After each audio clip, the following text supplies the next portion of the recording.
Tirupati urban ఏరియాలో ఉన్న సముదాయం గుర్తించి సరైన ప్రణాళికతో వసతుల రూపకల్పన చేస్తామని మేయర్ శిరీష వెల్లడించారు.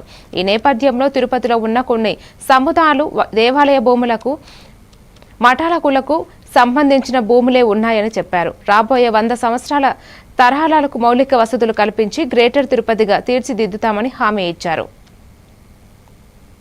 తిరుపతి నగరపాలక సంస్థ అత్యవసర సమావేశం జరగడం సెనేట్ హాల్లో చాలా అంటే దీనికి ఒక ప్రత్యేకత ఉంది. ఇవాళ నవంబర్ 18న మనందరికీ తెలుసు మన ప్రాంతానికి రాయలసీమ ప్రాంతంగా నామకరణ జరిగినటువంటి రోజు. సో అటువంటి రోజు అంటే మనం ఎంతో గర్వంగా చెప్పుకుంటాం ఎక్కడ పోయినా మనం రాయలసీమ వాసులమని.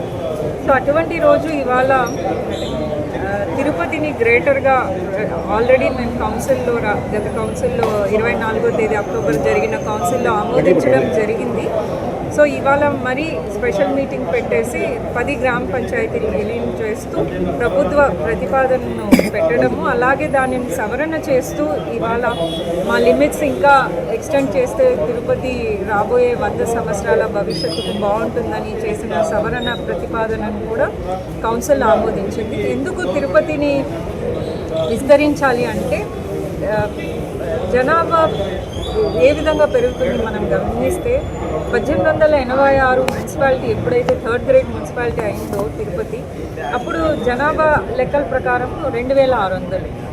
అది క్రమంగా స్లోగా డెవలప్ అవుతూ దాదాపుగా 1941 86,000, 70లో 98,000 నుంచి ఇప్పుడు మన జనాభా మన సెన్సస్ ప్రకారం 3,70,000 అంటే 2011 సెన్సస్ ప్రకారం 3,77,000.